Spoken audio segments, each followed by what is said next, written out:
Welcome everyone to our Stearns Financial Group live chat.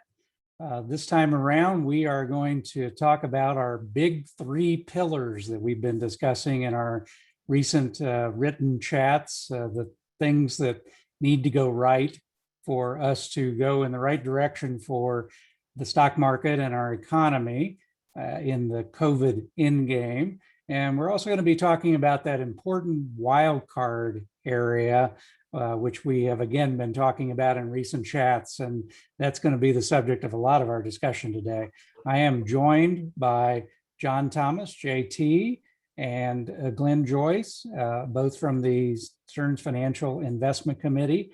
A reminder that this will be recorded so that you can watch it and rewind and do all those things that you love to do, looking at some of the charts that we have. So let's dig right in to the pillars. And so first, COVID-19 progress. I'm sure most, if not all of you, have been keeping up with the fact that there's been some pretty darn good progress in terms of the rollout of vaccines, not just new vaccines, but supply of vaccines and the ability for people to get shots in their arms.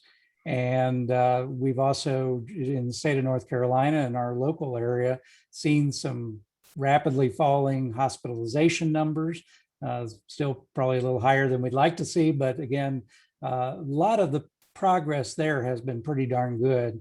So that pillar is definitely trending in a good direction.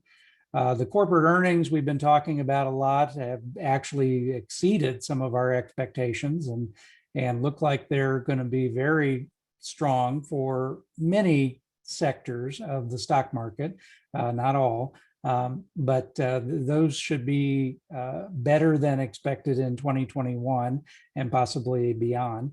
And then economic health generally has been looking better. Again, a lot of soft spots in the economy as restaurants and leisure and so forth. But again, tremendous progress being made in a lot of those areas, and other areas of the economy are definitely progressing. So those first three would normally say, boy, let's be really optimistic. Well, let's talk about that fourth wildcard one. JT or Glenn, which of these things, sentiment, interest rates, tax law changes, or other things, should we be a little bit more concerned about? Well, it's a great question. I think they all match up. And I guess it's appropriate that we're having this conversation on the start of March Madness and the basketball tournament that's underway. Maybe you can think about these as the top four seeds in your bracket, if you will.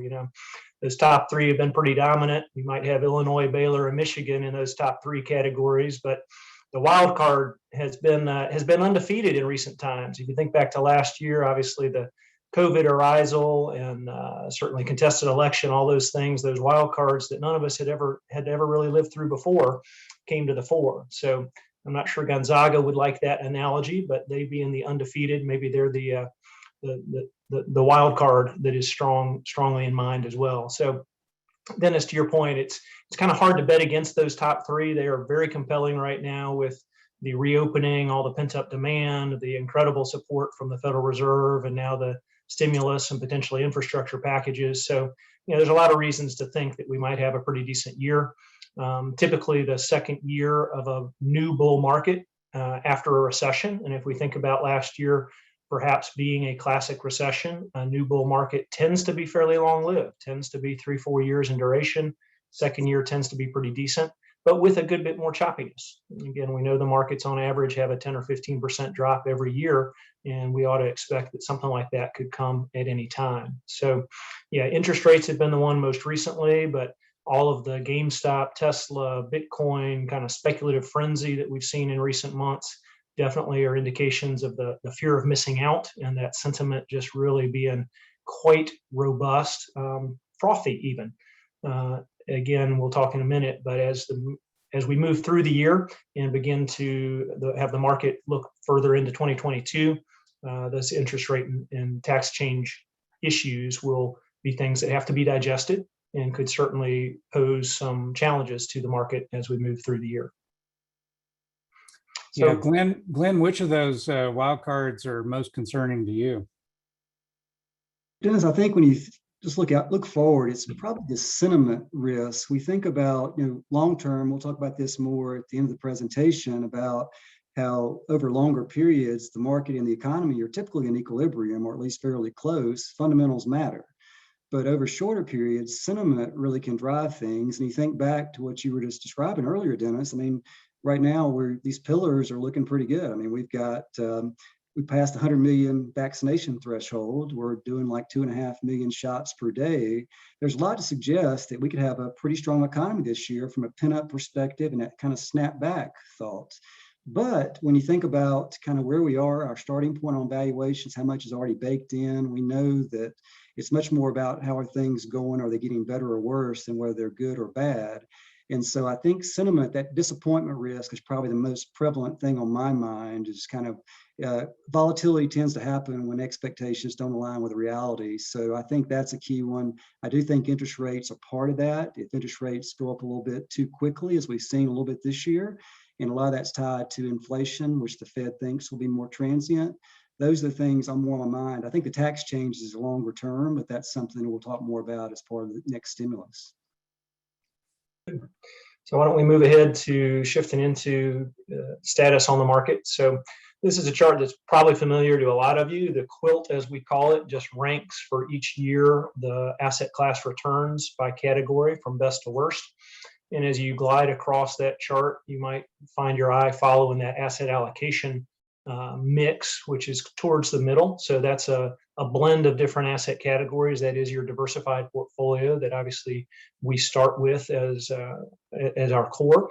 So that's not exactly one of our portfolios, but it's roughly a 65-35 sort of stock to bond and diversified asset mix. So again, asset allocation has been your friend over the long term. Over the last 15 years, annualized returns of just under 7%, never at the top of the table, never at the bottom of the table. What stands out last year is that mix would have produced a little over a 10% return. So as we've probably said in a lot of individual meetings, if we could have told you the headlines last February, I'm afraid most of our clients' instinct would be to take their money, put it under the mattress, buy gold, and step aside, run for the hills. And lo and behold, despite having the sharpest, shortest drop in the history of markets, we also had the sharpest, strongest rebound, in large part thank you to Mr. Powell's actions at the Federal Reserve to step in and intervene heavily in late March. But by the end of the year, most portfolios had returns in the upper single digits or low double digits. It bears pointing out that effectively all of that return occurred in the fourth quarter. So we had a huge drop at the end of the first quarter, beginning in the second. By the third quarter, most portfolios were kind of back to their peak. And what was perhaps a surprise to many, given the general talking track in September and October, was to be concerned if the Democratic Party were to win all three segments of government, that the market might be having more challenges with facing regulation and tax increases, when in fact November and December were extremely strong months because the market attention was focused on progress with the vaccine, which was taking hold very strongly by then, and perhaps also anticipating a, quote, sugar high, if you will, from additional stimulus spending, as we've just seen passed, and we're going to talk further about with infrastructure. So again, 2020, remarkable year in almost every way, but ended up with very solid returns. To start the year this year, you can see another good start. The asset allocation portfolio up another 4% thus far in 2021. So again, most asset classes are performing well. The exception is the bonds. So last year, with interest rates collapsing and people buying more secure assets that bid up the prices of fixed income, you can see that this year, with interest rates, as Glenn will talk about in a minute, moving higher, fixed income has dropped a bit. And that's a trend that we anticipate being, on average, true over coming years as interest rates and inflation move up more. So with that, please. Oh, sorry, JT. Reminder to our audience that while we are trying to fold in a lot of the frequently asked questions from our clients into this presentation, if you have questions, just go to the Q&A piece on the Zoom and you can type in your questions.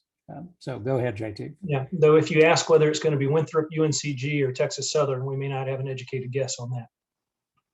All right, basketball analogies. Let's move to the next slide, where we're going to talk about a market rotation that's taken hold. And this is interesting. It compares the so-called COVID winners. So we can all harken back to the stocks that dominated the performance of the S&P 500 last year, the so-called Fabulous Five: Amazon, Netflix, Apple, Microsoft, Google. They had a hugely disproportionate share of those returns. They're a big part of the blue line there. And so coming out of the depths of the crisis in March, they really surged to 4 by August and continued to outperform really through this chart. But what you might focus on is the so-called COVID losers. They were also got a rebound, but then kind of held steady through most of the summer. But if you start your comparison in October, you'll see that those COVID losers actually have been winners over the last 6 months, and even more so in the last month or so now into 2021. We've seen a significant rotation from the growth names to the value, the more traditional kind of higher quality balance sheets, dividend payers, financials, energy, industrial, cyclicals. And over the last 6 months, our only activity has been a mild reduction in general in some of those growthier, frothier areas, and reinforcing into a bit of those more value sectors of the market, which again have begun to perform a good bit better here recently. So that reopening segment, we think, continues to have good momentum as we move through 2020. Okay. JT, I might just add a quick comment on the growth to value rotation that we've seen. And some people may be asking, why is growth been penalized more? And you could just say maybe it's been running hot and it's time for it to settle back down. But I think the other piece that people may not be realizing quite as much is when interest rates rise, there's a premium more on income today, and growth tomorrow is penalized a little bit because you're discounting it back at a higher multiple now the interest rates are rising. And so I think that's why we've seen growth get penalized a little bit more, face a little more in terms of headwinds. It's because of that higher discount rate when you bring those earnings back to present day. Yeah, those growth stocks are valued purely on those future profits, not on the dividends. And so they do get more impact when interest rates begin to move up, as I know you'll refer in just a minute. Let's talk a little bit more specifically about the Fed funds outlook and the impact on interest rates. Glenn, you want to pick it up for us? Sure, JT, thanks. Yeah, I think when we think about the Federal Reserve, we talked on that first slide about pillars. And when you think about the economic growth snapback, a lot of that's supported by what the Federal Reserve and the fiscal authorities, basically the policymakers, are doing to support things and keep stimulus and the liquidity spigots open. And so these are really a survey. This here is looking at economists' view. It's not the actual Fed outlook, but what they're expecting based on a survey. But it's very close to what the Fed outlined just this past week. And so when you think about the federal funds rate at the far left, kind of short-term money or access to capital, things are expected to be staying on low zero really for the next 3 years. Now we'll talk in a minute about maybe a little bit of dissent inside the Fed committee, but right now that's the expectation is we're going to support this market, to support the economy, and keep us back going. And that's really where growth can kind of cure all evils. If you think about GDP or the economic growth, we are expecting a pretty big number this year, and some of that's just more that snapback. And so I think the Fed actually is projecting now about 6.5% in terms of the economic growth this year, and that's that black line. I think here it was closer to 6 from the Economist survey. But notice how it steps down as we get into 2021, or excuse me, 22, 23, and longer term. There is going to kind of settle back down. I think that's the key point. Where does this all shake out? At the very end, we're back more to that kind of neutral equilibrium growth rate. And right now, they're suggesting it's going to be below 2% on average, which is not a great number. So I think one thing that'll be key to watch, we talked about earlier or mentioned, is the next stimulus perhaps, which will be hopefully focused on infrastructure. And if that does come forth, that could adjust some of these numbers and actually make them look a little better. At least that's the hope in terms of well-designed stimulus and infrastructure program. Now, unemployment will also play into that. And we know we're still about 9.5 million or so below where we were a year ago in terms of more people out of work. And we haven't gotten back to that low unemployment rate of about 3.5%. And it's probably going to take they're projecting about 3 years, 2023, before we'll get back to that low number. But once again, if we can get some positive momentum on the growth, maybe infrastructure, that could improve. And then the wild card, I think, is inflation, whether you're looking at the headline number or the core number, which takes out food and energy. And the numbers here look fairly benign, fairly modest, around 2%. I think the Fed actually is thinking we may see like 2.4, maybe closer to 2.5 range, which would be hopefully transient in their view. And that's the key, is if we can get just a healthy rise in interest rates, it's more a byproduct of a growing economy and less of something running hot, which starts to feel like we might be derailing or actually, getting to a choking point for the economy. I think that's the one thing we're really keeping our eye on, is inflation. And so far, the trend's been pretty good and fairly modest. So in summary, I think we're heading in the right direction. Once we get fully up, will be the question about where are we then. And so once again, we're really trying to just get the patient arrested and then try to evaluate things, get closer to full health. Glenn, maybe just to reinforce, so you certainly spoke to it, but it is remarkable to think about GDP growth approaching 6% year over year, and how extraordinary that is in this bounce back situation. But also to compare that the longer term expectations are that unfortunately growth will pretty rapidly drop back to that that long-term expectation of barely 2%, which is much of what we've experienced over the last 10 years.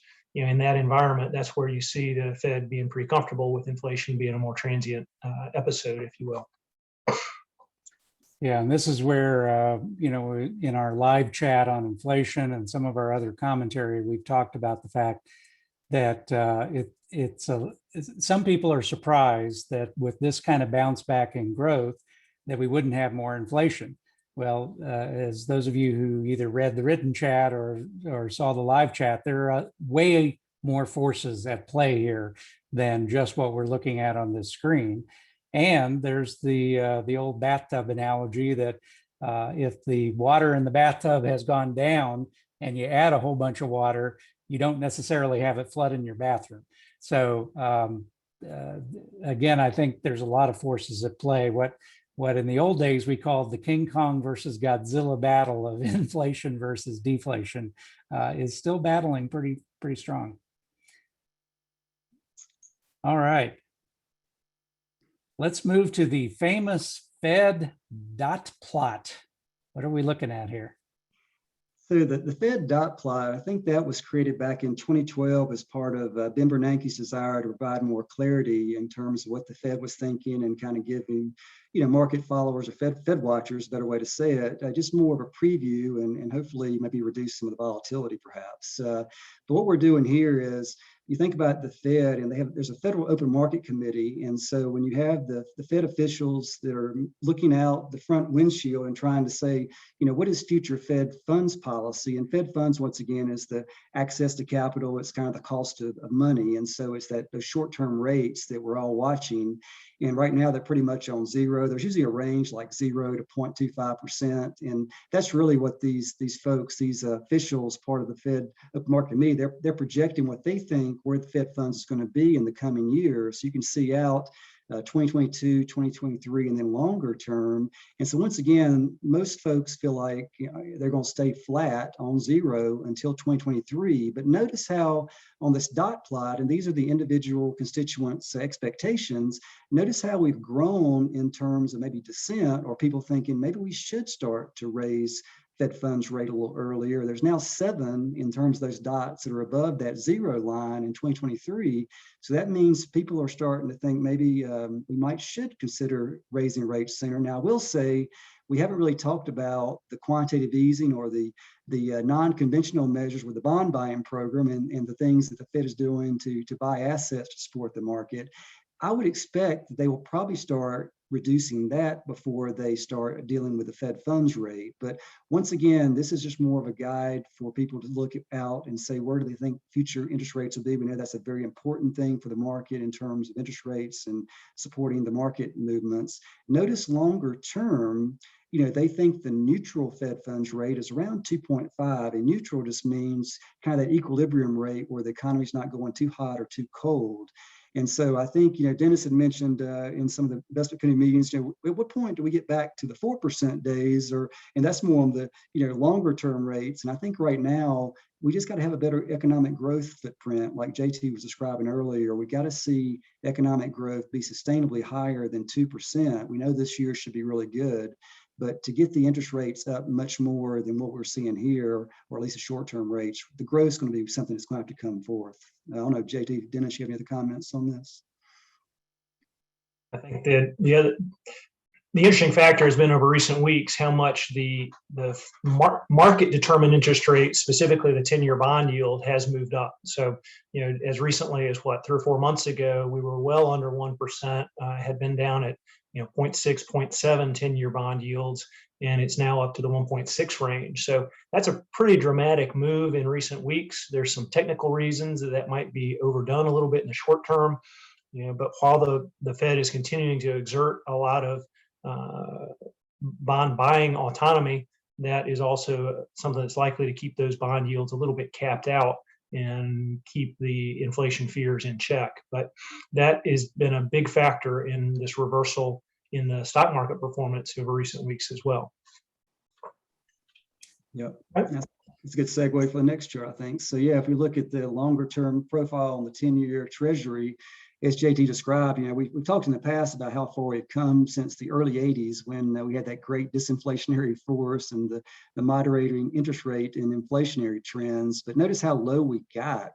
And to JT's point, back around August of last year, we were at a low point, a fairly historically low point. And so we've seen just a dramatic move up, about a 1% roughly, a little bit more in terms of the 10-year rate. And so the bond market's been digesting that, and more recently, even the stock market's been digesting that. And I think it gets back to when you think about interest rates, and we got two colors here. We got the blue, in terms of more the headline or nominal interest rate, the one that's widely reported. Here we're showing 1.62 on the 10-year Treasury as of the 16th of March. But notice how the gray, or kind of brownish gray line, the real 10-year Treasury yield, it's been negative, and now it's starting to get into positive territory. So I think that is what the market's trying to digest. It's kind of back and forth we've seen the last few weeks about, are the interest rate movements, are they healthy? Are we seeing things that are indicative of a growing economy?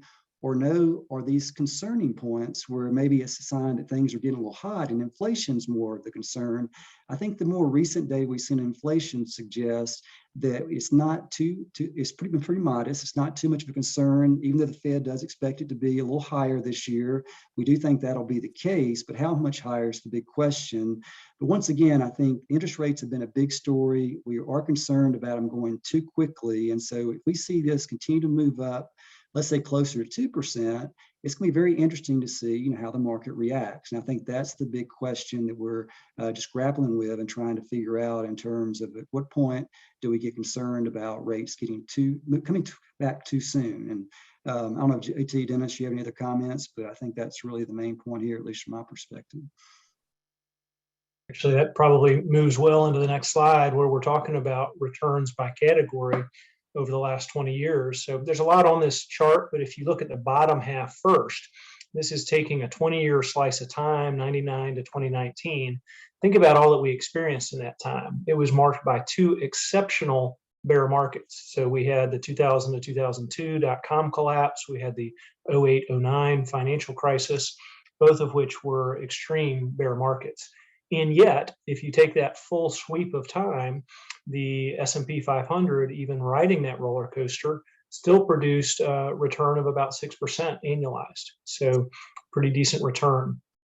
Compare that on the far right to the inflation number of about 2.2%. So significant real return over inflation. I think it's also interesting just studying the middle of that bottom panel and looking across from the S&P 500 to bonds, pretty close a grouping there between 5 and 6% per year over the last 20 years. The bonds had a tailwind, as Glenn just referenced, from that decreasing interest rate environment we had throughout that period. But it's interesting how close those were. Again, most investors are something between these four in the middle. They're somewhere between an all bond and an all stock allocation. So that 60-40, 40-60, essentially 5.5% annualized returns was a very fair expectation over the last 20 years, which again was 3+% above the inflation rate. So you had some good real wealth accumulating over that time. But what's really striking about this is a study that Dalbar does, is it reinforces the problem with getting away from a more disciplined allocation and diversification, i.e. the fear of missing out, the fear and greed cycle. The average investor, if you look at the fund flows and when they bought, when they sold on average, they compromised that 5.5% diversified return and actually only achieved about a 2.5% return, effectively in line with inflation over this recent period, even when inflation was very much muted. So again, this just reinforces the benefits of staying between the guardrails, having a good discipline approach, staying diversified, and not getting too far out of line as you see these kind of the whipsaw of emotion when we go through crises alongside the market. And to read really how that played out in 2020 is the top half of this chart. So if you look at the lines there, the green, the more dramatic, that is the S&P 500. And I referenced this earlier, from peak to trough, from February 19th to March 23rd, the S&P 500 dropped over 30, close to 35%. The deepest dive in just a 6-week period of time we've ever seen in the US market. Compare that to the more balanced, the 40-60 stock to bond and the 60-40. Most of our retired or early retired, approaching retirement clients are somewhere in that range, probably closer to 60-40 or a little bit more. So that helped. I mean, it allowed you to avoid well more than a third of the drop. You still suffered. I mean, that was about a 20% decline, and that was painful. But compare when they got back to even. So between June 8th and July 20th, those diversified portfolios would have returned to their all-time highs. Again, the sharpest rebound we've ever seen from such a deep bear market. The S&P 500 took a little longer, until August 10th, and then it began to pull away. So by the end of the year, again, the S&P 500 had booked an 18.6% return, again, driven a lot by those 5 fabulous stocks that made up a disproportionate return and are perhaps too concentrated. But that is a great illustration of some of the trade-offs, that over longer periods of time, taking more risk is going to be more rewarding, but you have a much more volatile, much more roller coaster ride experience along the way. And again, for many of our clients, having a more muted experience allows them to sleep well at night and still get their real return and meet their withdrawal needs over the long sweep of their lives. Things that you all would want to add to that, Dennis or Glenn? Well, and I was going to say that the withdrawal needs, we always have to remember that when we're in withdrawal mode, volatility is our enemy. When you're in adding to your assets mode, pre-retirement, volatility is your friend. Dollar cost averaging, buying more when the market's down, pulling money out, you don't want to see that kind of volatility. And that's one of the huge challenges we have going forward with the bond side. Again, we've talked about it on a number of these live chats, is that the bond situation has just changed so radically. And we're looking at a lot of different options, alternatives to bonds in this coming 5-10 years. Who knows how long it'll be before we get back to quote unquote normal bond returns. So big reminder here, I alluded to it earlier, but the stock market is not the economy. We're again looking at those 3 big pillars, the dominant forces. Reopening the economy is a very strong, and we're going to see exceptional GDP growth likely in the back half of this year. But the market's always looking ahead. So the market likely priced in a lot of that last November, December, when we had that post-election surge. And it's now going to be turning its attention 6-9 months further ahead. And that's where we're going to start to digest more of the dynamics Glenn alluded to around interest rate increases, and potentially into 22, some form of tax revision, call it reform, whatever you'd like. But very likely with the spending that's going on, we are going to have higher rates in some fashion. Now, as we've talked about in prior chats, we don't think that for the vast majority of Americans or our clients that's going to be a big leak out of the system, but it is something the market's going to have to adjust to. and that could certainly be a precedent to more volatility in stocks. So always keep that in mind, that the market is anticipating what's going on in the economy and likely has already priced it in. So while we generally want to participate well in what could be grinding higher and a good year overall, we are still seeing some signs to be a little bit wary and to be ready to step in when we have some of those volatile chapters that very likely could occur along the way. Okay. All right. So looking ahead, one of the big things that's in play now is what additional spending packages are in the offing. We've talked for perhaps a decade or more about the opportunity in front of us with very low government funding costs to invest in infrastructure in a more material way. Maybe, are we finally going to see something tangible get done in that regard, Dennis? Maybe, possibly. Now, the Corps of Engineers updates their comprehensive report every 4 years. And so they just updated that and gave our overall infrastructure score a C-. That is up from a D+. So we are improving, I guess, at some level, but still have a long way to go. And if you dig into the Corps of Engineers website and all the different areas of infrastructure, my goodness, there's just a lot of things that need to be worked on in this country.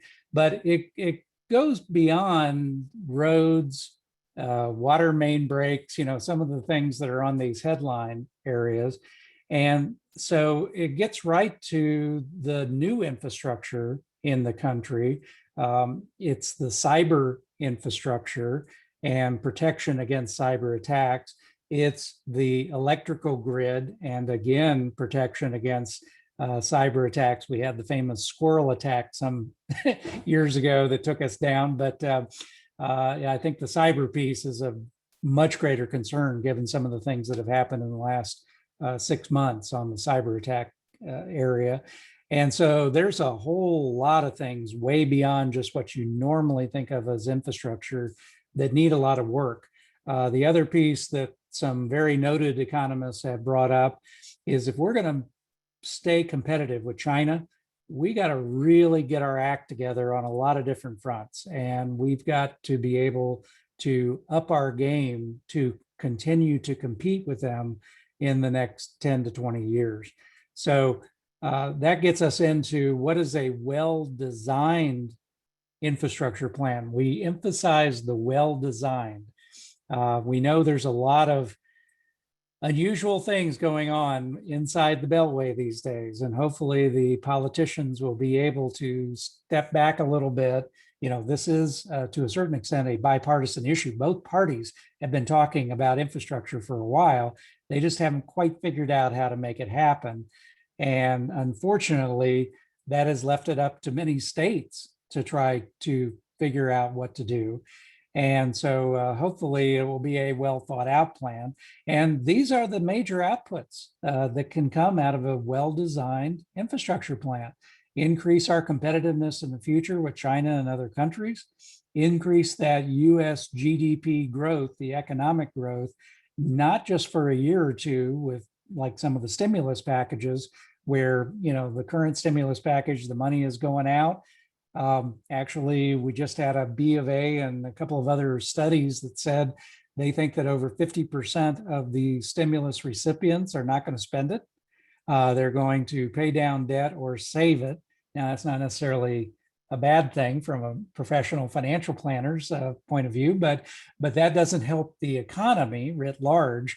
And so a well thought out infrastructure plan can create a tailwind for the economy for a prolonged period of time.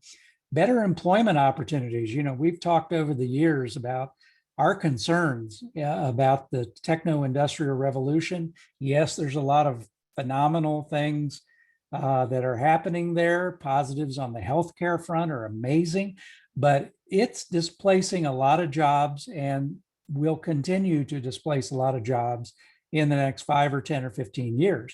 And so we got to get ahead of that curve. We absolutely have to get ahead of that curve, or we're going to have a lot more unrest in this country. And then the last item I already mentioned, reducing the risk of cyber attacks on critical U.S. infrastructure, perhaps more important than ever. So we will keep our eye out for this coming plan that should be launched here. The discussion's already launched. Again, this is one where the old adage about you don't want to watch the sausage being made in Congress, and that's been true for a long time. This one may be a contact sport more than most. But Glenn, JT, other comments on that or other things to wind us up here? On the infrastructure front, I think it is interesting where to the extent that there was an improvement from the prior assessment, I suspect a fair amount of that was driven by local investments. So local municipalities and states were able to take advantage of some of the low interest rates and get some things done without as much support from the federal government. There is a lot of question about how much pork is going to have to be part of this to get it across the finish line. You've probably seen headlines about them permitting earmarks again. Again, we're hopeful that the earmarks of today are not the earmarks of history, which there have been some changes to the system that should provide greater transparency and attention to that. So there's obviously huge areas of opportunity, and we need to see something get across. But this could very well be you think back, this is the greatest analogy. It's probably a little bit overdone in this case, but from the Eisenhower interstate system to the laying of the .com, the fiber and everything that went into enabling the next wave of technology in the early 2000s, having a significant infrastructure that is effective could be a significant part of increasing that GDP growth rate and higher productivity over the 20-year horizon or so. So that would be the optimistic, hopeful outcome. Yeah, that's where I was going to go, JT. I think when you look at that economic growth profile, we were talking earlier about it being closer to 2%, at least on the projection front for the next few years out. I think, yeah, if we really want that economic growth, find new avenues to boost growth, I think infrastructure. I know a lot of folks on infrastructure may think it's just on a certain segment of the economy, just certain jobs, but the ripple effect, the ancillary businesses that come out, I think, to get back to a stronger growth number for here in the U.S. at least, I think it could be a very vital piece. And again, a lot of that infrastructure is going to take new forms than what we're used to. And so we all wait with interest. Yes. So I don't know that we've had any other questions come in, but would welcome the opportunity to dialogue further with any or all of you if you have questions about what we've covered today. Again, big picture, we think that we want to be a little bit more conservatively positioned, but we want to participate well in the market over this year and respond accordingly to changes as they come.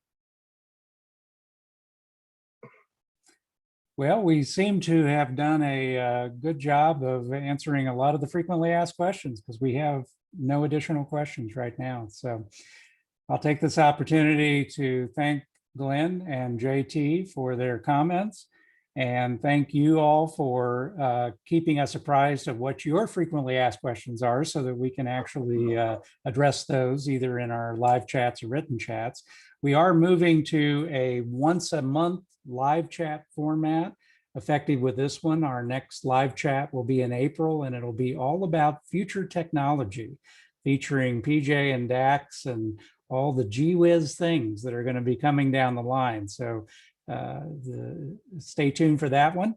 And again, this one has been recorded, so you will have in the next few days the opportunity to view the recording on our YouTube channel. And if you registered, you'll also get an email about that.